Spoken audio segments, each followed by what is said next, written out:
La pâtisserie, c'est avant tout une histoire de goût, de saveur et d'émotion. Je suis Léa Reverdy, amatrice et passionnée de pâtisserie. Mon défi, vous emmener avec moi à la découverte de ce qui fait vraiment un bon dessert. L'objectif ultime, trouver la recette parfaite qui fera fondre vos papilles à coup sûr. Vous êtes sur le point d'écouter un nouvel épisode de Papilles. C'est le podcast qui part à la rencontre des meilleurs chefs pâtissiers pour comprendre l'émotion et les saveurs qui les animent au quotidien lorsqu'ils créent leur dessert d'exception. Après cet épisode, à vous de laisser libre cours à votre imagination et de créer les desserts aux saveurs qui vous ressemblent, tout en vous inspirant des meilleurs. Bonne écoute! Bonjour à tous et à toutes, j'espère que vous allez bien. J'ai rencontré Frédéric Voulot au Salon du Chocolat de Lyon. Chocolatier depuis 30 ans, il a choisi depuis quelques années d'entrer dans la famille Bean to Bar, de la fève à la tablette, pour travailler le chocolat de A à Z. Il m'a fait goûter des dizaines de tablettes aux notes plus incroyables les unes que les autres. Un chuao noir aux notes de noix grillées, un zorzal plutôt herbacé ou encore un ambalaonco lait aux saveurs de fruits rouges. Forcément, après avoir goûté tout cela et vu la passion dans ses yeux quand il me présentait chaque nouvelle tablette, je n'avais qu'une envie, discuter avec lui autour d'un épisode de Papilles. Et cette conversation a été tout aussi passionnante. De son travail de la fève à la tablette à son respect des producteurs et productrices, Frédéric se livre sur tout ce qui constitue Choco by Fred. Situé à Golbet dans les Vosges, il s'applique à créer des chocolats et bonbons aux notes qui vous feront toujours voyager. Effet waouh, origine croisée ou encore torréfaction, cet épisode risque de vous donner des envies de chocolat. Au menu de cet épisode, comment travailler la fève de cacao, son envie de ne travailler que des petits volumes et de préférer la qualité à la quantité, et enfin son lien avec les producteurs. Bonne écoute et joyeuse Pâques! Bonjour Frédéric, comment vas-tu? Bonjour Léa, moi ça va très bien et toi? Ça va très bien aussi, merci beaucoup. Je suis ravie de pouvoir discuter avec toi, ça fait longtemps que j'ai pas discuté avec un chocolatier, donc je suis très ravie de pouvoir réaborder ce sujet. Et donc pour commencer, je voulais un petit peu revenir sur ton parcours, mais vraiment au prisme des saveurs. Donc déjà toi, c'était quoi ton dessert préféré quand tu étais petit? Moi c'était la tarte à la fraise. Donc une tarte à la fraise pour moi c'était juste waouh, c'était génial, je bavais devant, c'était grandiose. Est-ce que tu l'as fait en version chocolat pour, Je ne la fais pas en version chocolat, mais je travaille différentes choses avec de la fraise ou de la framboise, parce que la framboise aussi c'est quelque chose que j'ai appris à découvrir dans mon métier parce que ça sublime énormément de choses. La framboise est pour moi aujourd'hui un des fruits vraiment très excellent. OK, comment tu préfères la enfin du coup tu la travailles un petit peu comment la framboise? Tu disais ça sublime énormément de choses, qu'est-ce que Elle se marie énormément avec plusieurs parfums. On peut la travailler en pâte de fruits, on peut travailler en ganache, à la glace, en sorbet, ouais. en plein de choses. Et c'est franchement de loin aujourd'hui, quand j'étais enfant ou très petit, c'était la fraise qui était numéro un, mais aujourd'hui c'est la framboise. Et alors pour toi, c'est quoi le chocolat parfait qui permet de clore un repas, admettons le dimanche midi? Bon, c'est un petit chocolat qui va accompagner un petit café et où là on va croquer dedans et on va avoir des étapes de saveur, d'odeur, de tout ça dans le palais qui vont nous faire waouh! Ça, à partir de ça, pour moi, c'est réussi. Est-ce que t'as Un petit chocolat de 8 entre 8 et 10 grammes, c'est très bien. et tu pas de recommandation d'un chocolat en particulier? Je sais pas, tu vois, une origine, quelque chose qui vraiment se Ah, des origines, j'en ai plein, parce que je réalise du bean to bar, donc de la mmh, fève à la tablette. Donc c'est vrai que je peux travailler, ça dépend les palais de chacun. Il y en a qui vont préférer la fraise, la banane, la poire, ainsi de suite. C'est en fonction de nos palais. Moi, je suis assez ouvert, éclectique sur le niveau des profils organoleptiques, que ce soit à travers que du chocolat en tablette ou en ganache, en praliné. Ça là-dessus, après, c'est une histoire de goût, quoi. et pour toi, c'est quoi toi ton chocolat parfait pour le goûter? Chocolat parfait pour moi. Est-ce qu'il y en a un? Je sais pas parce qu'on n'est jamais, bah, moi, je suis un insatisfait dans mon travail, donc il y a toujours quelque chose à aller chercher. Sinon, j'aime bien ce qui est un peu crémeux avec un mélange de mâche, un peu de croustillant, moi ça, je trouve ça, assez sympathique en bouche. Style un caramel à un cœur coulant avec, un petit biscuit croquant et ça, c'est sympa. Ok. Et du coup, par exemple, si tu vois, si t'as un, enfin, du coup, par rapport à ce que tu fais, est-ce qu'il y en a un qui répond vraiment à toutes ces attentes-là? Ah oui, bah, c'est un chocolat framboise avec un chocolat de couverture framboise, des éclats de framboise, lyophilisés avec un petit biscuit craquant dedans et celui-là, je ne pourrais ne pas m'arrêter d'en manger, quoi. T'as dit un chocolat de couverture framboise, donc tu fais aussi du coup des chocolats de couverture qui vont mêler d'autres saveurs. Exactement. On va travailler sur des notes, sur des produits, nobles à chaque fois et on va essayer de développer vraiment des origines, des chocolats qu'on n'a pas l'habitude d'avoir, quoi. Mais là, tu fais comment quand tu ajoutes, tu vois, peut-être, donc effectivement, tu fais du bean to bar et enfin, c'est un sujet que j'avais déjà abordé notamment avec Asna dans un Oui. épisode de ce podcast. Euh, donc, peut-être déjà rappeler, tu vois, un petit peu pour les gens qui sauraient pas trop ce que c'est, tu vois, peut-être ce qu'est le bean to bar et après revenir du coup sur le bean to bar où tu vas ajouter du coup des saveurs de fruits, etc. Comment ça se passe? Bah, après, c'est le bean to bar, c'est une recette, hein, faut trouver l'origine que l'on veut, en sachant qu'on va déjà travailler après sur, de la fève de cacao qu'on aura préalablement torréfiée, broyée, Ouais. ainsi de suite. Toute l'étape, qui est très importante, c'est le profil organoleptique déjà dans une origine de fève. Où là, on doit être vraiment, pour pouvoir sublimer ces notes-là, c'est ça aussi le cahier des charges qu'on se donne quand on réalise du bean to bar, c'est d'aller chercher des critères qu'on se dit: «Waouh, mais c'est pas possible, on arrive à ressortir ça» et suite à ce cahier des charges qu'on aura élaboré pour créer cette recette, on va pouvoir travailler après différemment, où on peut travailler, sur un chocolat de couverture à base de poudre de lait, un peu de sucre, un peu de beurre de cacao, un peu de lécithine bio de tournesol et là, en fonction du pourcentage qu'on donnera, de cacao, on pourra obtenir avec des fruits, ainsi de suite, on peut obtenir une recette assez sympathique, quoi. Ok, et est-ce que à chaque fois, enfin du coup à chaque fois c'est du chocolat, donc enfin du cacao, enfin du brut, du coup auquel tu vas ajouter forcément un petit peu de poudre de lait et du fruit. Enfin je veux dire le fruit il y a forcément de la Pour un, poudre de cho- lait. ben, pour un chocolat de couverture que l'on veut, un chocolat de couverture chocolat lait, on rajoute du lait. Sinon, si c'est un chocolat de couverture noire, on rajoute juste un peu de sucre, un peu de beurre de cacao, et le pourcentage de cacao, c'est de la masse de cacao qu'on va rajouter dedans. Mais on ne met pas de poudre de lait pour une couverture noire. Étant donné que là, la recette, c'est pour faire du chocolat framboise, on rajoute un peu de lait, un peu de sucre, de la poudre de lait du moins, et puis de la poudre de framboise lyophilisée. Ok, mais du coup est-ce que à chaque fois que tu vas mettre, tu vois, un fruit, donc je sais pas, ça peut être de la framboise, mais ça pourrait être du yuzu, N'importe du lequel, oui, citron, bien enfin sûr. n'importe quoi. Mmh. Est-ce que à chaque fois du coup faut forcément ajouter un petit peu de poudre de lait? Non, pas forcément. Là, Ok, c'est moi qui ai voulu rajouter du lait parce que je voulais un chocolat de couverture lait d'accord, oui. avec, de chocolat lait, voilà. Mais sinon, non, non, non, non, on peut travailler qu'avec du noir, rajouter un peu de poudre de framboise lyophilisée. Il y a plein d'astuces comme ça et même à travers tout ça, moi, j'ai un chocolat d'origine, bah, qui vient de Tanzanie où là, Ouais, il y a même pas besoin de rajouter de framboise parce que la note, elle y est dedans. Elle est dans ce ok. chocolat. Donc ça, après, c'est ce qu'on va sublimer à travers une torréfaction, pour développer un profil organoleptique, bien défini, quoi. Alors ça, justement, toi, comment tu fais?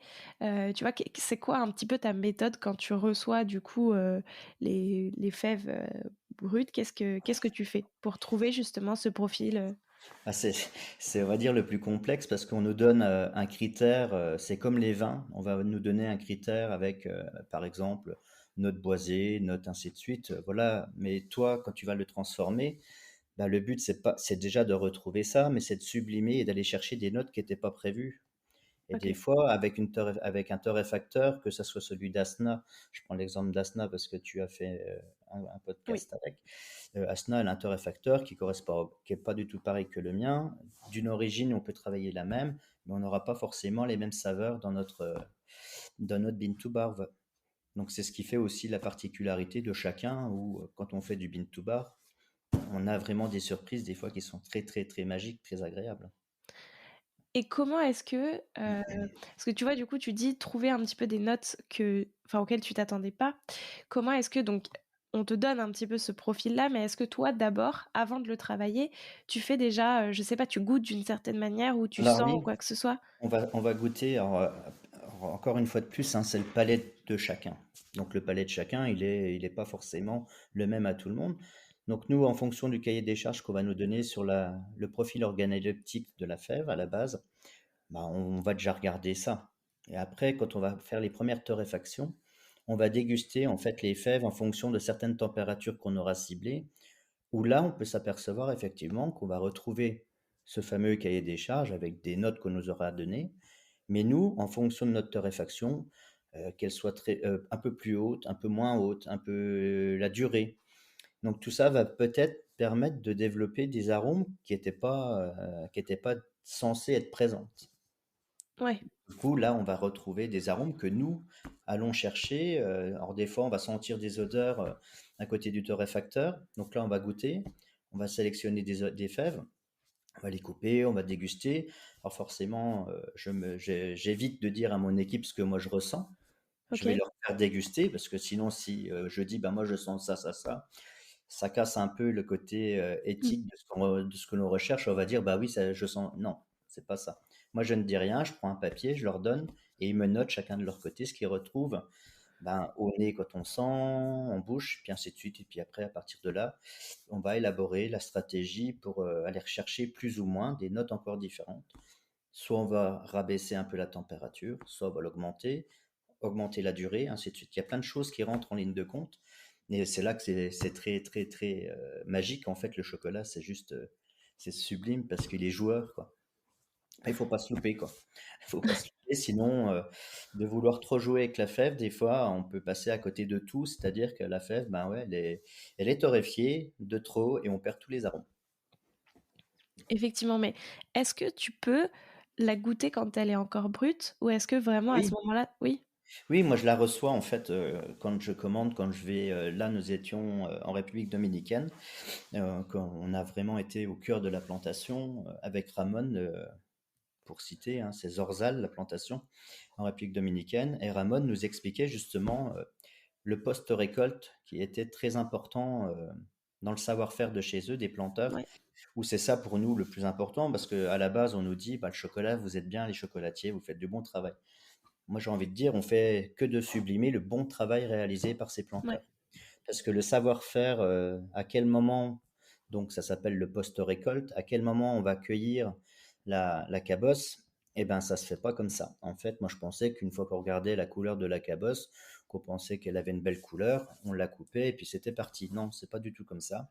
Il y a un taux de sucre qui est très important à obtenir dans cette cabosse. Et ça, eux le savent. Et c'est à partir de là que grâce à ce taux de sucre-là aussi également, qu'on va développer tous ces arômes, tous ces choses-là, quoi. Bon, après, il y a les critères de fermentation hein, qui rentrent en ligne de compte, le séchage, et tout ça, c'est quand même très, très, très important qui maîtrise tout ça, quoi. Et nous, derrière, effectivement, on va sublimer leur savoir-faire, quoi. Mais donc, parce que ma question d'origine, c'était: est-ce que tu peux la goûter brute? Oui, oui. Et donc tu peux bien effectivement Oui, la effectivement, pardon, j'ai sauté un peu dans le côté un peu technique du process, mais oui, on peut goûter brut. Moi, j'ai goûté des fèves là-bas que j'ai aujourd'hui dans mon laboratoire. Ils coupent la cabosse, on goûte brut, on a plusieurs étapes. Et pareil, quand ça arrive au laboratoire en sac, en fait, elles ont été séchées. Donc, OK. on a retiré de l'humidité maximum de la fève. Et là, pareil, on va la goûter brute comme ça.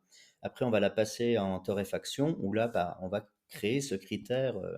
Donc, on passe par tous les panels d'odeur, de Ouais. goût. Mais oui, effectivement, on peut goûter cru, brut, c'est pas de souci, ça. Et du coup, c'est aussi ça, enfin, quand tu la goûtes, crue ou brute, c'est ce qui t'aide aussi à voir un petit peu déjà, le profil enfin, à orienter après ta Oui, torréfaction? oui, oui et non. Parce qu'on a quand même un produit qui est quand même assez, d'où le nom brut. La fève, quand elle arrive, elle sent quand même, c'est fermenté. Donc, Ouais. on a une fermentation. Après, ben, ce qu'il faut, c'est fermer ses yeux et se laisser voyager aussi à travers la fève. Effectivement, on va retrouver certaines saveurs, mais pour ma part, pour mon palais à moi, c'est pas là que je m'éclate le plus, quoi. Ok. Effectivement, on sent bien du cacao, on peut dire s'il est acide ou pas. Là, on peut déjà le dire, mais c'est surtout en torréfaction où là, l'éveil, ça Ouais. bouscule de partout, quoi. Et alors, comment est-ce que tu sélectionnes tes chocolats? Parce que surtout, enfin, tes fèves du coup, parce que surtout que, si je me trompe pas, toi, tu sélectionnes aussi des fèves, enfin, dans des petites, Pays enfin, chez des producteurs, des petits petits producteurs, producteurs? exactement. Alors, c'est pareil, ça j'ai une personne qui est Silva Cacao qui en fait, il fait le tour du monde pour aller dénicher ces petites fèves, ces petits producteurs, moi je veux pas travailler sur des grands volumes. Ouais. Par contre, je veux pérenniser dans le temps.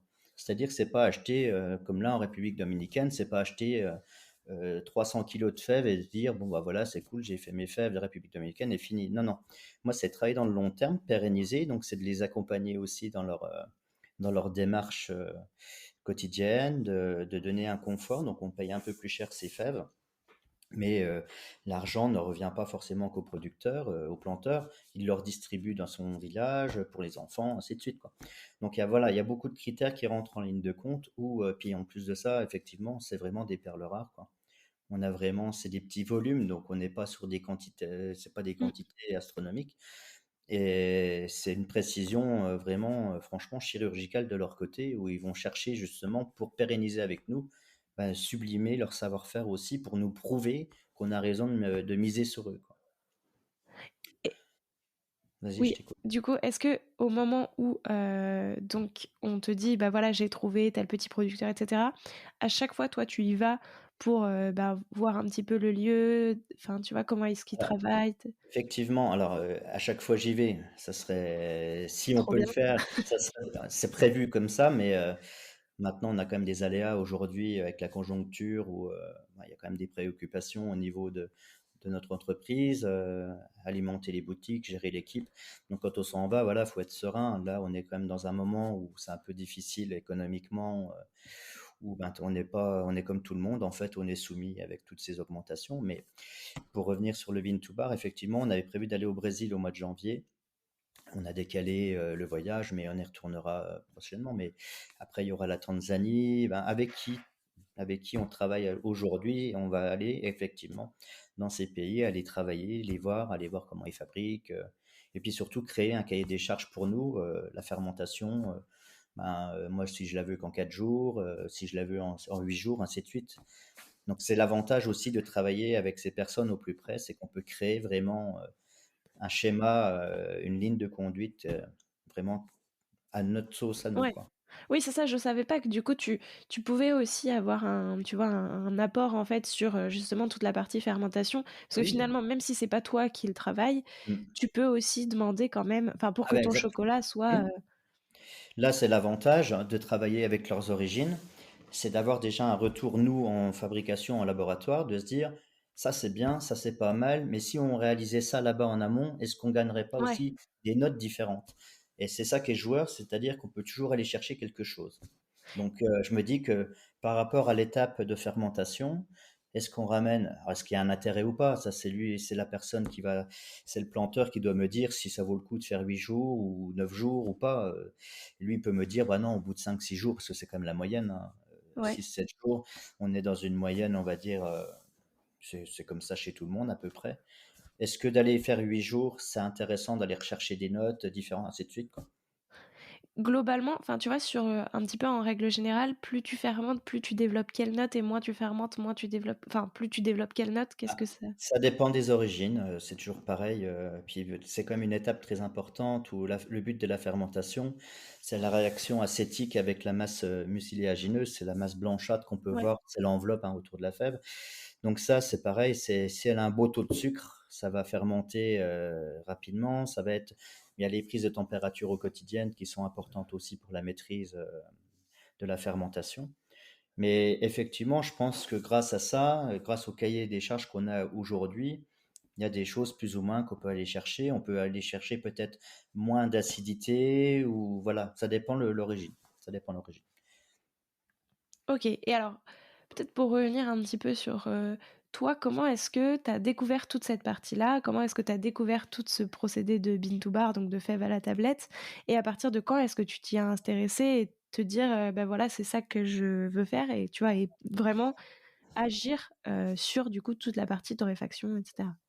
Ben, moi, ça fait 30 ans que je suis chocolatier Mmh. aujourd'hui.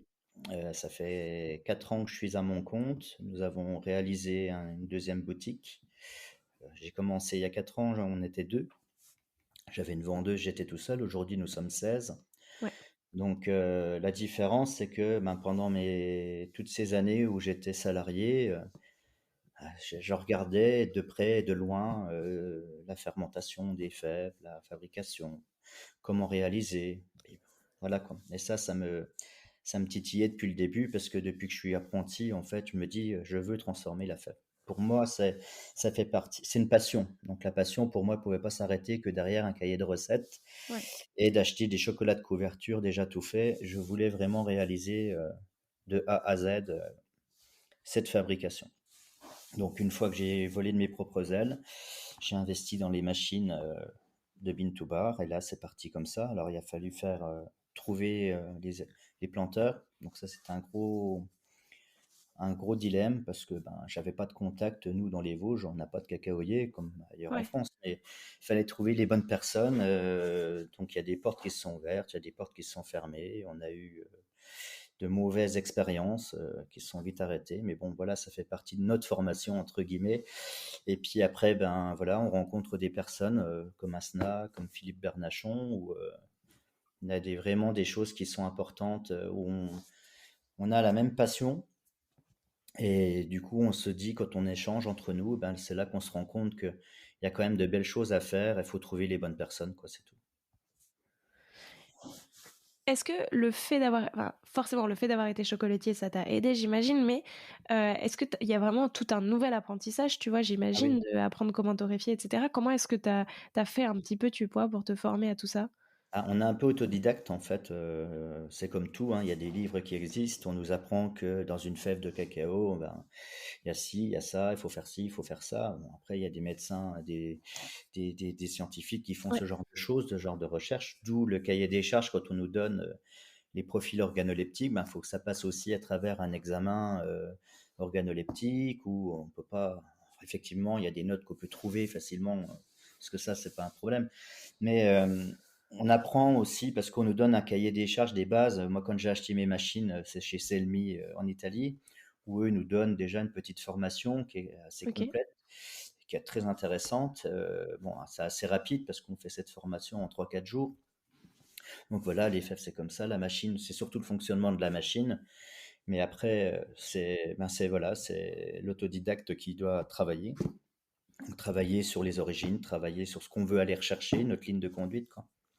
Puis, je te cache pas que ça va plutôt vite pour trouver un peu un sens à tout ça parce que quand tu es content d'avoir trouvé une bonne recette, déjà, c'est satisfaisant, quoi.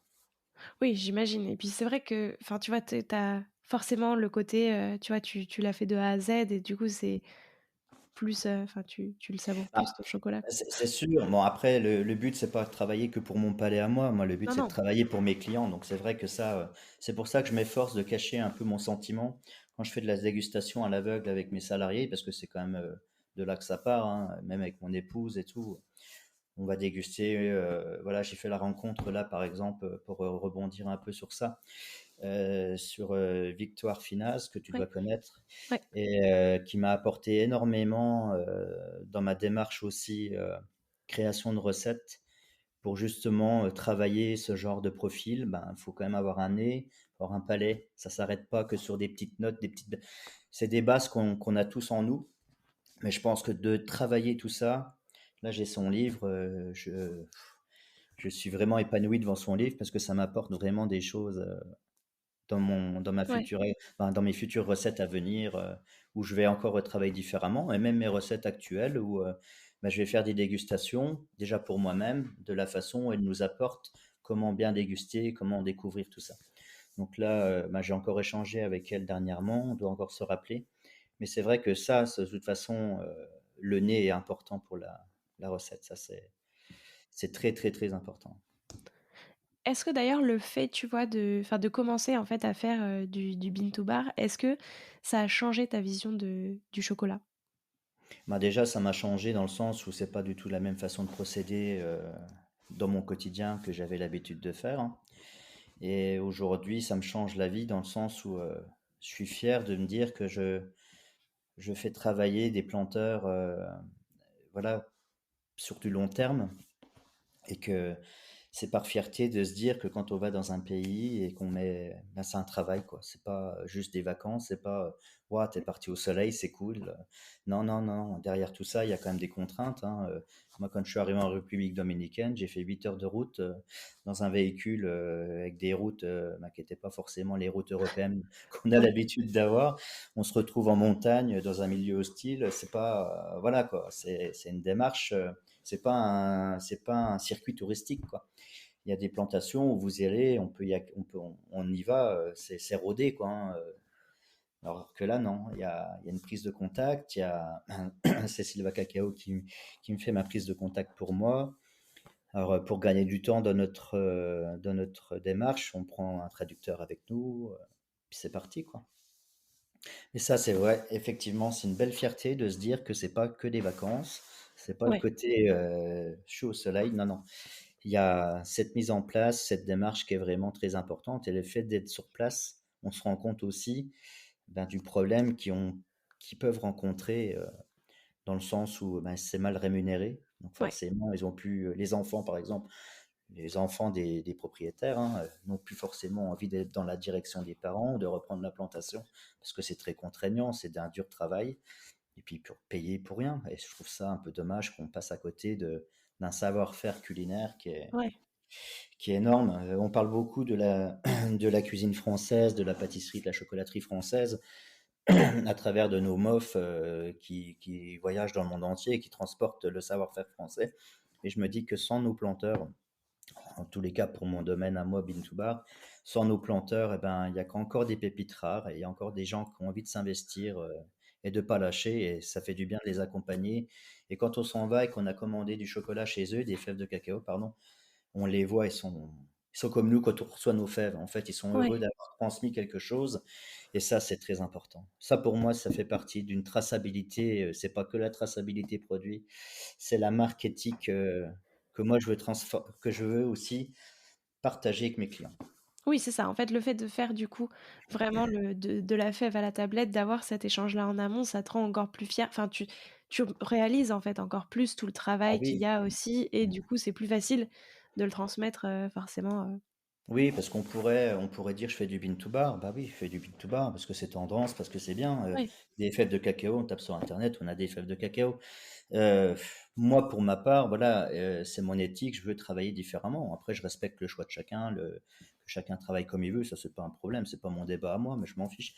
Moi, pour moi, voilà, c'est d'aller raconter l'histoire, de faire voyager à travers notre tablette. Il y a aussi l'histoire humaine, et ça, pour moi, l'humain, il est quand même au centre de notre vie quotidienne, que ça soit du client final quand il va consommer notre chocolat à Épinal ou à Golbet, ben, pareil, quand nous on va faire cette démarche dans les autres pays, ben, c'est que on ramène aussi un peu leurs problématiques pour justement se dire, ben voilà ce qui se passe là-bas et ben, c'est pas forcément toujours tout rose, quoi. oui, c'est ça, il faut en avoir conscience. Ouais. D'ailleurs, qu'est-ce qui fait une bonne tablette de chocolat? Tu vois, toi, quand tu la travailles et cetera, qu'est-ce qui peut te faire dire que, du coup, tu as trouvé une bonne recette? Ben, c'est déjà que quand visuellement elle est jolie à regarder, quand on la casse, qu'il y a des odeurs qui se dégagent, et quand on la mange, quand on la déguste, pardon, ben, c'est que là il y a des bouquets qui arrivent par étapes. Alors, on peut avoir des bouquets qui arrivent d'un seul coup. Et Victoire le dit très bien, fermez les yeux, bouchez votre nez, vous allez voir, vous allez passer par d'autres étapes. Et c'est magique, quoi. Et quand on a affaire à des personnes comme ça qui nous apprennent aussi à déguster notre propre chocolat, je trouve ça extraordinaire parce que on passe à côté de certaines choses. Alors il y a la gourmandise qui va primer chez notre client où des fois on va dire Ouais, oh c'est super bon. Mais ce qui est surtout important, c'est grâce à Victoire, là, que j'ai appris à connaître à Paris, c'est qu'aujourd'hui, j'ai un discours encore différent avec mes clients où je vais leur dire, attention, quand vous mangez du bean to bar, vous avez dégusté le bean to bar, ou même un chocolat, un ouais. bonbon. Voilà, passer par des étapes. La gourmandise, c'est une chose, mais savourer. Savourer et savourer d'une façon, ainsi de suite, quoi. C'est ça, puis surtout, je trouve que tu vois, ce type de chocolat, enfin des tablettes comme toi tu peux en faire, comme d'autres effectivement, bah, je trouve que c'est surtout le cas du Mint to Bar où enfin ça a un vrai intérêt de te dire que du coup tu vas goûter une tablette qui est vraiment spécifique, tu vois? Qui a Mmh. des notes, vraiment spéciales et effectivement c'est dommage de passer à côté de ça et de juste la manger, en se disant: «Bon c'est du chocolat noir ou du chocolat au lait» mais sans goûter. Bah, c'est ça. Et nous, quand on voit le retour qu'on a au magasin, quand on fait déguster, où voilà, on a différentes tablettes avec des profils organoleptiques Mmh différents, et mh. on a le client des fois qui est vraiment expert de ça, qui veut une bonne tablette, il va regarder les profils. Alors des fois, il est indécis, alors on lui fait goûter, on dit rien, on dit: «Ouais, goûtez celui-ci». Donc on regarde bien sûr ce qu'il nous demande, hein, on voit bien Oui, la oui. direction qu'il veut, mais quand il a un doute, on dit rien, on lui fait goûter un petit carré de chacun, de chaque origine qu'il voulait. Et là, il se rend compte que, ah, mais c'est celui-là. Et sans rien lui dire, il a trouvé en bouche le Ouais. petit carré qu'il a dégusté. Hop, et tout de suite, il va regarder le tableau. Nous, on appelle ça le tableau de voyage, hein, parce qu'on fait voyager nos clients avec nos tablettes Bean2Bar Mmh. de différentes origines. Et là, il se rend compte tout de suite qu'en bouche, c'est celui-là, c'est ce qu'il était en train de lire en fait en profil organoleptique. Et ça, après, on rentre dans un débat qui est assez sympa parce qu'on a un échange qui est au-delà d'acheter une tablette et dire, ah, je vais acheter Ouais. un bon. Voilà, et là, on raconte l'histoire, encore une fois, de tout, du départ jusqu'à aujourd'hui, quoi. Jusqu'à l'arrivée, pardon. D'ailleurs, il y a quelque chose que je trouve trop cool, dans toutes tes tablettes, c'est que sur l'emballage, tu as mis ce profil organoleptique et je trouve que c'est super chouette parce que ça t'aide vraiment, tu vois, à te dire aussi à la dégustation d'avoir un petit enfin, de pouvoir avoir un petit «indice» entre Oui, guillemets, tu vois? exactement. Sur justement, est-ce Mmh. que, là, tu es censé ressentir plus ça ou ça? Et du coup, je trouve aussi pour s'entraîner, enfin, tu vois? Pour entraîner un petit peu son palais et se dire, «D'accord, donc un chocolat qui est plutôt, je sais pas, qui a des notes plutôt de cuir, c'est censé donner ça», enfin Exactement. Après, on a des clients, des fois, c'est surprenant parce que sans aller, on a été succinct dans les profils, on n'a pas fait oui, tout le bouquet, on a donné trois, quatre références, et des fois, il y a le client qui vient, qui revient, qui a acheté plusieurs tablettes, il vient quelques temps après, puis là, il nous dit, ah, celle-ci, j'ai trouvé une note de chocolat, c'était goût champignon. Et là, tu dis, ouais, oui, effectivement, on peut retrouver cette note-là. Et ça, tu dis, waouh, il y en a quand même qui ont des palais affûtés, quoi. Donc ouais. c'est toujours pareil, le retour client, qu'il soit négatif ou positif, on le prend. Moi, j'ai surtout besoin du retour négatif, qu'on me dise tes chocolats sont très bons, c'est flatteur, c'est gentil, je vous remercie, ça touche quoi. Mais j'aime bien aussi qu'on me dise ça c'était bon, mais il manque quelque chose, ou Ouais. voilà. Moi déjà, parce que pour ma part, je suis un insatisfait dans mon travail, donc même si on me dit que c'est bon, je me dis: «Non, il y a quelque chose à aller chercher». Alors c'est pareil pour le bean to bar, c'est pareil dans mes fabrications de bonbons, hein, dans des bonbons moulés, dans les bonbons en repeuse. Nos recettes sont, toujours à être, au petit soin, à être chercher cette petite note qui peut encore sublimer notre bonbon, quoi. Mais c'est vrai que enfin, tu vois, j'imagine d'ailleurs, est-ce que tu refais enfin, certaines recettes, tu vois, de tablettes pardon, certaines recettes de tablettes que tu as déjà mis au point, est-ce qu'il y en a que tu continues à modifier en te disant: Oui, «Oui, en fait, là, je pourrais peut-être c'est faire ça. ça» et Mais c'est ça, exactement. Alors il y en a qu'on touchera pas, hein, parce qu'on sait qu'elles sont, je fais une tablette 100, donc là ouais, c'est 100 masse de cacao. On a un profil organoleptique qui est vraiment, très, très agréable, c'est fort en bouche, mais quand on dit 100, on se dit: «Waouh, on peut pas manger ça, quoi». Et il est tellement torréfié d'une façon qu'en fait, il est doux. Donc ce côté délicat nous casse un peu le côté fort en cacao, ça reste fort quand même, hein. Ça, cette recette, j'ai même pas besoin d'y toucher, la ouais, torréfaction a fait la magie d'elle-même. Par contre, effectivement, on a des recettes que, ben, je vais jouer un peu sur les torréfactions parce que je me dis qu'il y a peut-être encore à sublimer de toujours oui, cette limite de se dire: «Ouais, mais si», alors j'ai déjà eu la limite, hein, c'est pour ça que je disais tout à l'heure, au début oui. du podcast que, bah, des fois quand on joue un peu de trop, et ben, Mmh. on perd tout. Donc c'est là que là, on met la température là, faut plus y aller, quoi. Donc ouais, on cherche toujours cet équilibre, encore de sublimer. C'est un travail, tu vois, assez fascinant parce que je trouve que, en fait, enfin, tu vois, chaque origine, c'est forcément quelque chose de différent. Donc, en fait, tu jamais de règle, enfin, tu as des petits indices, mais tu jamais une règle qui fonctionne à coup sûr et où, du coup, justement, tu peux te dire, bah, voilà, on peut aller jusqu'à telle température ou alors, ça marche plus, quoi. Bah, c'est pareil. En fait, c'est comme les fruits, hein, Ouais, les fruits, il y a des saisons qui sont où les fruits vont être un peu plus riches en sucre que d'autres années parce qu'il y a eu plus de soleil, un peu Ouais, d'eau. Donc après, la fève en elle-même, on garde à peu près le même profil, mais elle peut évoluer quand même d'une saison à une autre. On peut avoir un peu de changement, donc d'où l'importance d'équilibrer, de goûter tout le temps cette torréfaction. Parce qu'il n'y a pas de secret, de toute façon, c'est pas parce qu'on a donné une recette qu'elle est la meilleure. Et d'une année à une autre, comme ça évolue, ben, je me dis que voilà, on a une base, ben, il faut consolider cette base en allant titiller, jouer un petit peu sur des phases de température, quoi. bah, trop intéressant. Si on parle un petit peu de tes bonbons, déjà, c'était quoi ta première recette, tu vois, justement, de bonbons chocolatés? Qu'est-ce que tu avais créé? C'était un chocolat, une ganache vanille. Une vanille simple, un peu de crème, un peu de chocolat blanc, un peu de beurre et de la vanille dedans et en grains. Et ça, c'était pour moi une fierté de sortir mon premier bonbon Ouais, avec un décor, parce que tous nos chocolats sont décorés à la main ou à OK. l'aérographe. Donc, quand on regarde un coffret, quand on ouvre un coffret, admettons, on a des chocolats comme le piment d'Espelette, on a un piment dedans, et dans le bonbon moulé, on va faire 3 points jaunes. Donc tout ça, donc par le nombre de bonbons.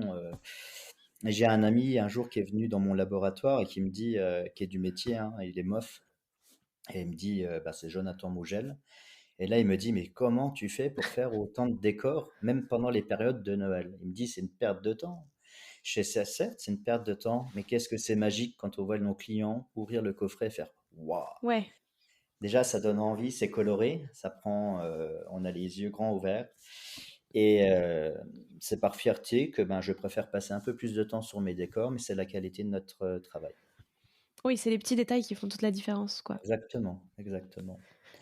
Donc ouais, le chocolat vanille, pour revenir sur mon premier bonbon, c'était très sympathique, mais bon, il fallait faire plusieurs bonbons. Aujourd'hui, on a 30, en moyenne 30 bonbons différents dans nos coffrets de chocolat. OK.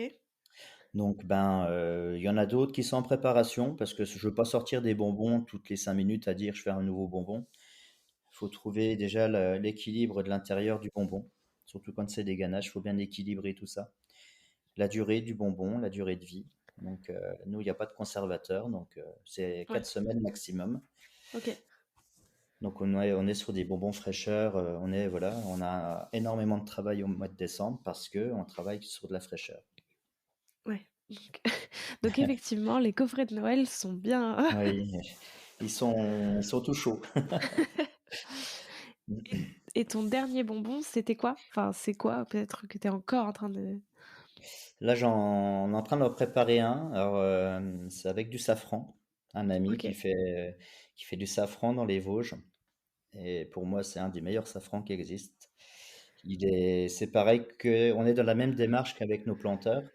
C'est-à-dire que je vais chercher quelqu'un, déjà c'est du local. Et Ouais. en plus de ça, c'est un savoir-faire qui est vraiment maîtrisé. Il est vraiment dans son domaine de prédilection. Quand il nous parle de son safran, c'est comme moi, quand je parle du chocolat, on est vraiment Mmh. passionné par ce qu'on fait. Et il a vraiment un produit qui est maîtrisé, qui est d'exception. Donc là, on a un projet, on est en train de travailler dessus. Moi, j'avais mis un peu de côté l'année dernière, parce que je voulais le travailler en glace. OK. Et puis voilà, les semaines passent, les mois passent, et j'avais mis ça un peu de côté. Là, on a échangé encore, ça fait un bout de temps, en mois de janvier, début janvier, pour quand même aboutir rapidement à notre fameuse recette et notre binôme ensemble sur la fabrication de ce fameux chocolat, quoi. Et qu'est-ce qui est important justement quand tu fabriques, des bonbons, tu vois? Qu'est-ce qui là te tient à cœur? Eh ben, c'est comme dans toutes mes fabrications. Quand je fais des sculptures aussi, je veux que le client, déjà au premier aspect, il fasse waouh. OK. Et le deuxième aspect, c'est waouh, un deuxième waouh. Donc, moi, j'appelle ça l'effet wawa, parce que c'est là que t'en prends plein, visuellement comme gustativement. Quand on a ça en face de soi, sur la dégustation, on se dit qu'on a réussi. C'est quoi d'ailleurs enfin, je sais pas, est-ce qu'il y a une recette, de bonbons dont tu es enfin, que tu retiens en tout cas, qui t'a vraiment marqué? Que ce soit parce que, tu vois, je sais pas, il y a un goût qui est hyper. Bah, moi je l'appelle le chocolat by Fred. On le retrouve avec une étiquette beurre de cacao chocolat by Fred. C'est un praliné avec un chocolat caramel et de la pâte de pistache. Ok. Donc celui-là avec une pointe de fleur de sel, il est vraiment, il est juste, pour moi c'est un best-seller quoi. Et après, comment est-ce que, du coup, tu réfléchis parce que donc tu as à la fois donc tes couvertures que tu as fait toi-même et le Hmm. bonbon que tu vas mettre à l'intérieur. Comment est-ce que ça se passe, tu vois, au niveau de la réflexion de, bah, pourquoi tu vas sélectionner telle couverture pour aller avec, telle Ben, garniture? Enfin par et déjà, ex- est-ce que tu sélectionnes d'abord la couverture et après tu te dis: «Je vais mettre ça dedans» ou l'inverse? c'est ça. Alors en fait, moi je vais prendre la couverture. Là j'en fais un. Il s'appelle le Venezuela parce que c'est un OK. chocolat du Venezuela. Ouais. Et la ganache, en fait, c'est une ganache noire qui se retrouve dedans. Elle est équilibrée pour justement avoir cet effet. On va croquer dedans, donc on a la coque de chocolat et la ganache avec le Venezuela, c'est un bouquet de fleurs. Je prends souvent en référence l'effet de bouquet de fleurs, justement parce que un bouquet de fleurs, Ouais. quand on met le nez dessus, ça sent bon. Bon, il y a des autres fleurs qui sont moins bons, mais moi, je garde sur le côté agréable, hein. Mais voilà, un bouquet de fleurs, pour moi, déjà, c'est joli. Et en plus, quand on met le nez dessus, que ça sent bon, voilà, quand on s'en prend une bonne, quoi. Et ce Venezuela, le chocolat-là, c'est pareil, c'est quand on va le déguster, on a une finesse en bouche au niveau de la coque et au niveau de l'équilibre de la ganache, où là, on a vraiment un joli bonbon qui est vraiment agréable à déguster, quoi. Et donc généralement, c'est, plutôt ce que tu veux mettre à l'intérieur qu'après t'associer avec une couverture qui va permettre de révéler, enfin Les deux, d'accentuer. les deux, parce qu'en fait, des fois, dans l'intérieur, dans la ganache, pour sublimer une ganache, on va mettre, admettons, bah là, pour le Venezuela, c'est un chocolat du Venezuela avec un Oui, peu de crème.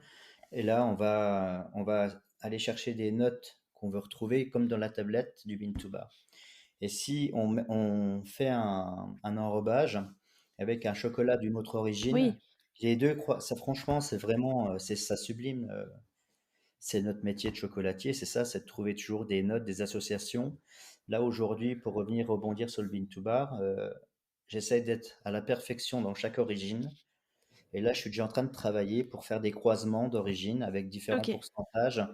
Pourquoi pas croiser le Brésil avec le Congo, tout ça, il y a plein de choses qui sont en train de migrer dans ma tête. Après Pâques, il y aura certainement de belles surprises à venir. Ah, c'est ton nouvel objectif? C'est Ouais. trop cool. Oui, oui, parce que c'est bien d'avoir, mais rien n'est acquis et je pense qu'il faut pas dormir à se dire c'est bon, j'ai réussi, je passe à autre chose. Tu as réussi, mais on peut encore continuer à faire plein de choses avec la même base du départ. Oui, c'est ça. Plutôt que d'essayer de chercher encore des nouvelles bases, enfin de autant essayer aussi de réutiliser Ouais, ce que c'est tu as ça. pour, Après, moi, sur nos volumes de bean to bar, je suis pas un industriel où je peux brasser des tonnes et des tonnes et des tonnes. oui. Puis c'est pas mon souhait non plus. Le fait de pérenniser avec nos planteurs avec lesquels on travaille, c'est aussi justement de pérenniser des volumes. Ben, le volume annuel, on va dire, pour pouvoir dire, ben voilà, on s'engage sur du long terme. Et c'est grâce aussi à ça. J'ai pas non plus. Là, j'ai encore une origine qui doit arriver, OK. mais je vais pas aller chercher 30 origines, c'est pas le but, quoi. Déjà là, on fait 22 recettes. C'est Ouais. déjà assez compliqué. Et je me dis qu'une ou deux origines de plus, pour moi, ça m'ira largement. Mais par contre, après, voilà, c'est vraiment pérenniser le long terme, d'avoir plus de volume. Si je peux me produire plus de volume avec mes partenaires, aujourd'hui, ça serait bien. Bon, on sera quand même limité dans tous les cas, parce qu'ils sont pas des productions Ouais. de fou. Mais voilà, c'est quand même chaque année avoir au moins, au minimum, la même commande annuelle qu'on avait précédemment, quoi. OK. Et est-ce que tu as un conseil un petit peu de dégustation? Tu vois, de je sais pas, soit une période dans la journée, qui est la plus optimale, bah, pour goûter tes chocolats, Non, moi, déjà, le conseil de dégustation, et je pense qu'on ne le fait pas assez, euh, que ça soit pour de la tablette ou du bonbon, c'est que quand on va manger quelque chose ou le déguster, c'est de se rincer la bouche avec de l'eau ou une mie de pain, Ouais. et on s'efforce pas de le faire. C'est dommage parce que quand on enchaîne deux, trois bonbons dans un coffret, on passe à côté de certaines notes en saveur, en odeur, quoi. Je conseille à tout le monde, ça reste un conseil, hein, c'est de prendre un verre d'eau après un chocolat ou un carré, si on veut remanger ou déguster un autre bonbon, quoi. Après, Effectivement. au niveau de l'heure, j'ai envie de dire, moi j'y suis au quotidien, donc j'ai pas d'heure pour manger du chocolat, quoi. Toutes les heures sont bonnes. Les heures sont bonnes, exactement, exactement. Bah, merci beaucoup. Je te propose de te prêter au jeu du questionnaire de Proust, des Mmh. saveurs. Déjà, si toi, t'étais un, de tes chocolats, tu serais lequel? Bah, le framboise ou le Ouais. By-Fred, un des 2. J'hésite quand même. Le By-Fred est quand même très bon, mais le framboise, il est quand même fantastique. Si tu devais plus utiliser que 2 origines de chocolat pour le reste de tes créations, ce seraient lesquelles? Oh, c'est difficile. C'est difficile parce que franchement, ils sont tous agréables. Le Tanzanie de chez Cocoa Cameli, que je pense que celui-là, je peux pas m'en séparer.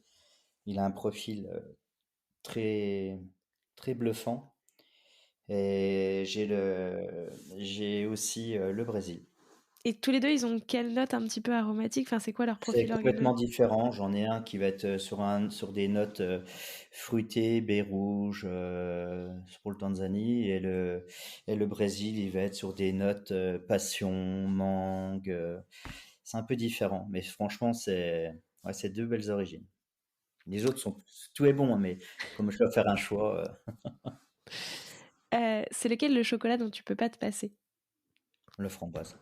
Et si j'en avais un autre, parce que Bah oui, pour découvrir mais, d'autres de tes chocolats. en bonbon ou en tablette? Comme tu veux. En tablette, j'ai le Venezuela, qui est, euh, qui est vraiment une origine aussi très agréable. Après, j'ai un caramel fondant qui est en bonbon, qui est quand même, voilà. Le Venezuela, il a quelle note un petit peu? Alors celui-là, il est plutôt sur une note, on va dire, un peu papaye. Alors la papaye, OK, c'est pas évident ouais. de se le mettre, mais c'est surprenant. Quand tu sais que c'est la papaye, tu peux pas dire autre chose. Ouais, parce qu'en Il est plus, un peu, c'est assez doux, non, la papaye? Enfin, je oui. Bah, après, c'est ce qui fait la différence. Alors, pour le retrouver, il a un peu côté terre, un peu, c'est franchement surprenant. Mais ils sont tous surprenants, donc après, oui, j'ai envie de dire, faut tous les goûter. faut Mais tous les que goûter. Mais bon, on a quand même toujours une préférence. Je sais que moi, j'aime bien. Avant, au début de mon métier, quand j'ai commencé, je voulais que du lait, que du chocolat blanc. J'étais pas chocolat noir. Et au fil des années, tu te dis que ben, finalement, c'est là que tu peux jouer. ouais. Avec le chocolat noir, il est beaucoup plus joueur dans des recettes, dans de la dégustation. Et c'est ce que tu m'avais dit aussi quand on s'était rencontrés que, finalement, des fois, il y a du lait qui est tout aussi puissant que du Oui, noir exactement. Mm. et bref, en fait, il y a pas trop de C'est vrai que le lait, pardon, le fait de faire des torréfactions pour un chocolat de couverture lait, on peut, grâce à la torréfaction, aller chercher des notes qu'on mmh, n'a pas déjà l'habitude d'avoir. Mais que pour un chocolat lait, tu te dis, waouh, mais attends, c'est pas du lait, ça. Ça reste doux en bouche, on sent très peu le sucre et on a ouais. beaucoup de cacao en bouche et c'est surprenant, quoi. Effectivement. Ouais. Oui, c'est ça et où finalement, en fait, la frontière entre le lait et le noir, elle est très, très fine et c'est juste dans nos Oui. imaginaires. Mais Mm. que c'est vrai que tu as des noirs qui sont très doux et donc enfin, c'est ce que tu disais tout à l'heure Oui, oui. Mm. avec celui à 100 donc c'est assez fou. Et est-ce qu'il y a un chocolatier ou une chocolatière, un autre avec qui tu aimerais bien faire, une création à 4 mains, qui aurait des saveurs un peu inattendues? Alors moi j'ai plein de références. Moi en fait c'est ça. Mon quotidien, c'est que quand je sors de mon travail, je vais regarder les personnes qui me font rêver. Asna m'a fait voyager à travers son parcours. Elle est vraiment exceptionnelle. Mmh. Avec son mari Vincent, ils sont pour moi c'est un bel exemple. On a aussi une amie qu'on a en commun que tu connais, qui est Ouais. Sandrine, qui est Chapaz. C'est pareil, c'est vraiment des personnes que je regarde de près, de loin, tout le temps. Et j'aime bien aussi, on a ben, plein de chocolatiers, plein Oui. d'artisans. Vincent Guerlet, tout ce genre de monde-là me font avancer dans mon entreprise parce que ça bouge tout le temps, c'est magique, ils nous font voyager aussi, ils nous donnent aussi un peu ces lignes directives qu'on doit avoir aujourd'hui, quoi.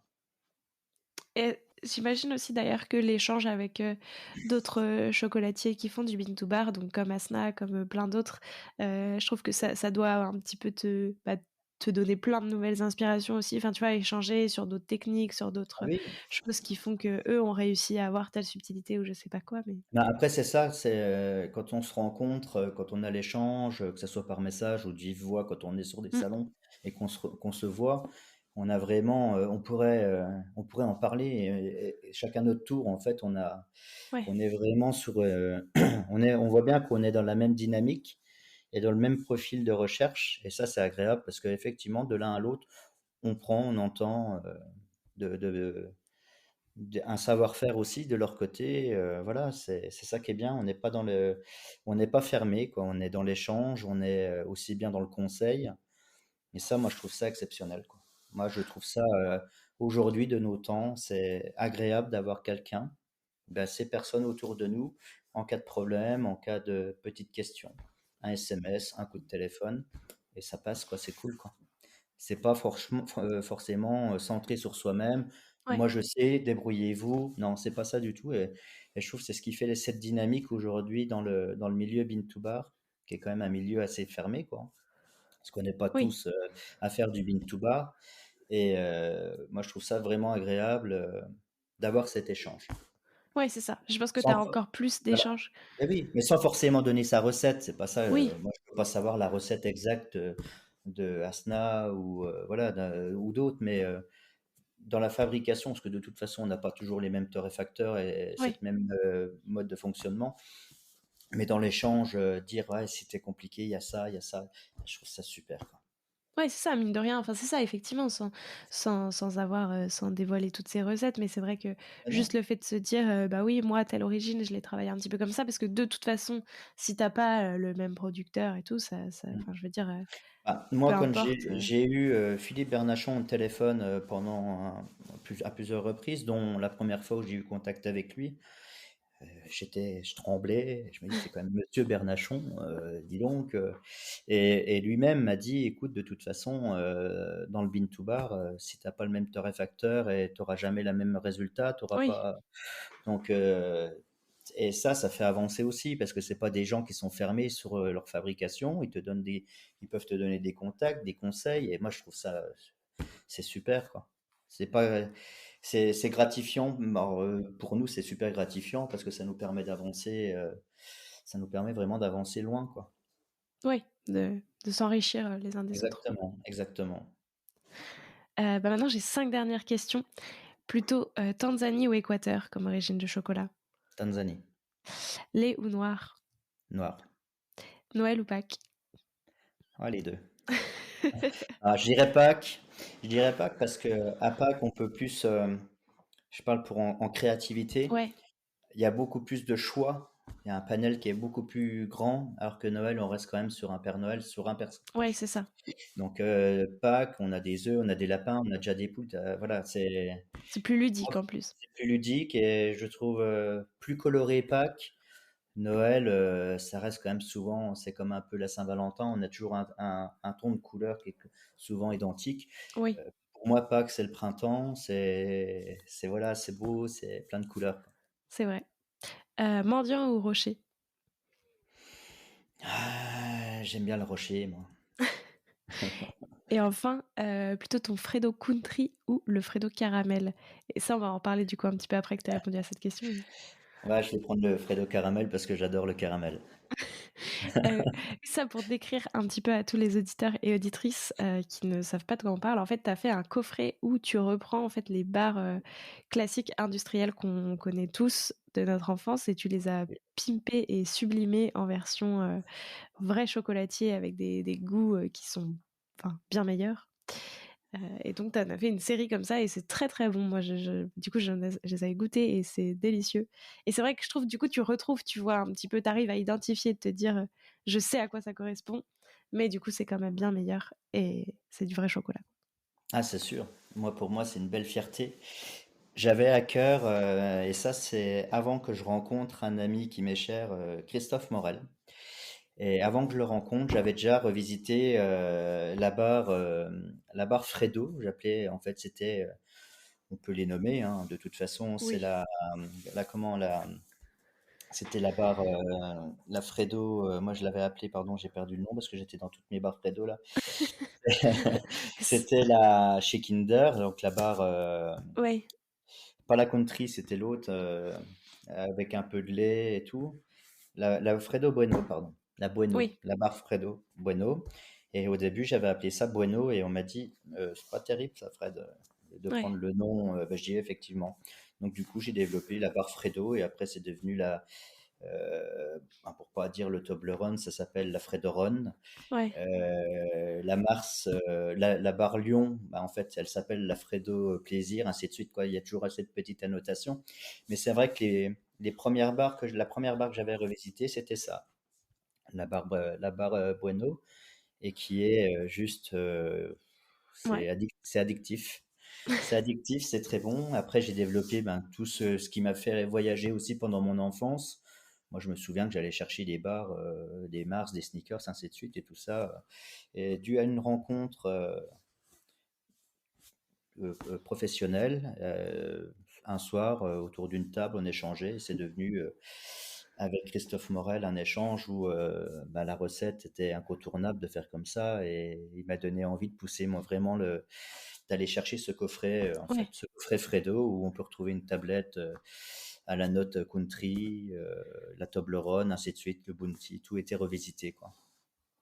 Ouais, je trouve que c'est très drôle et en fait, ça marque quoi. Enfin, tu vois, je trouve que tu as un côté très ludique parce que tu dis on connaît tous Mm. et du coup voilà, tu te dis tiens, j'ai envie de goûter ces versions du coup de ces trucs Ah bah, c'est emblématiques. sûr, au magasin, on a des clients, alors ils ont leur préféré, hein, comme dans Oui. leur, que ce soit dans les bonbons ou tout, et on a des clients qui viennent régulièrement la semaine, ils viennent chercher 2-3 barres de ça, une barre comme ça, ils se font leur petit panier pour la semaine, c'est rigolo, quoi, c'est rigolo. Où est-ce que on peut du coup acheter tes chocolats? Est-ce que c'est, enfin du coup en boutique mais C'est heu, en boutique, mais après, il faut aller sur, on a un click and collect, parce que là, on est en train de refaire le site internet, ça prend un peu plus de temps que prévu. Donc du coup, vous allez sur le click and collect et on peut faire une annotation si c'est pour un envoi. Nous, on prend contact avec vous et on s'appelle et voilà. Mais après, le click and collect, il y a tout le magasin quand c'est disponible, hein, les produits, parce que ben, forcément, tout n'est pas tout le temps disponible. mmh, En allant sur le click and collect, vous pouvez trouver ces fameux coffrets, ces fameuses barres. Si vous voulez en prendre qu'une, deux, vous pouvez composer. Et lors de votre prise de commande sur le click and collect, vous faites la notation avec votre numéro de téléphone c'est pour un envoi. Nous, on vous appelle et puis après, on prend contact et on envoie. Le temps que le site internet soit terminé pour le OK. e-commerce, quoi. Ah mais c'est très chouette. Donc c'est ça, vous êtes vraiment en train de enfin tu peux les faire, livrer dans toute la Ah oui, France? bien sûr, je le fais régulièrement. On essaye de satisfaire nos clients. Malheureusement, c'est vrai que le numérique nous a pris un peu plus de temps que prévu, mais ça va bientôt s'arranger, quoi. Oui. Bah, merci beaucoup. Je demande à tous mes invités un petit défi à me lancer, à lancer à tous les auditeurs et auditrices qui voudraient le refaire. Donc, que ce soit, je sais pas, goûter une telle origine, tester une recette avec tel chocolat, enfin ce que tu veux. Voilà, quel défi est-ce que tu peux, nous lancer? Alors le défi, alors après si c'est ça, si c'est avec un de mes chocolats, je dirais bah, de vous procurer une tablette Bean to Bar de votre choix Ouais, et de me trouver les notes OK. qui se trouvent dans la tablette mais qui sont pas stipulées sur la notice, Mmh. sur le profil. Ça me permettra moi déjà de vous confirmer si effectivement on peut retrouver cette note-là et si elle n'y est pas, ça sera à moi d'aller la chercher. Ah ouais, c'est rigolo. J'ai très hâte de faire ça, tu vois? De effectivement, de se dire, «OK, qu'est-ce qu'il y a?» donc les yeux fermés, Alors sentir, ça, goûter. c'est ça qui est important, c'est surtout un conseil, voilà. Si vous êtes vraiment dans des chocolats grands crus, n'hésitez pas de vous laisser transporter et voyager par le côté où Victoire m'a Mmh. vraiment fait voyager elle-même dans son approche pour le chocolat, hein. Elle n'est pas chocologue pour rien, je peux vous le Ouais. garantir. Et je pense que ça, c'est quand on veut vraiment manger du bon et se faire plaisir, faites-le. Fermez les yeux, bouchez-vous le nez, faites-le Ouais. 2 fois comme ça, une fois avec la narine bouchée et une fois sans la narine bouchée, vous verrez, c'est vraiment surprenant, quoi. Ah mais effectivement. Bon bah voilà, en tout cas, merci beaucoup pour ce défi, et c'était passionnant. Merci beaucoup pour, Ah tout merci cet échange. Léa. Ça m'a fait très plaisir de pouvoir discuter avec toi. Je te laisse le mot de la fin. Est-ce qu'il y a quelque chose que tu aimerais ajouter pour clore cet épisode? Ouais, c'est pas parce que c'est la crise qu'on est tous un peu, dans le même bateau. De toute façon, on n'a pas le choix, on y est tous pareils. Profitez, savourez, faites-vous plaisir. Effectivement. Bah, merci beaucoup. Ah merci à toi, merci à tout C'était le monde. passionnant. Merci Léa, au plaisir. J'espère que cet épisode vous a plu et moi je vous dis à la semaine prochaine en compagnie de Marion Tilou. Prenez soin de vous.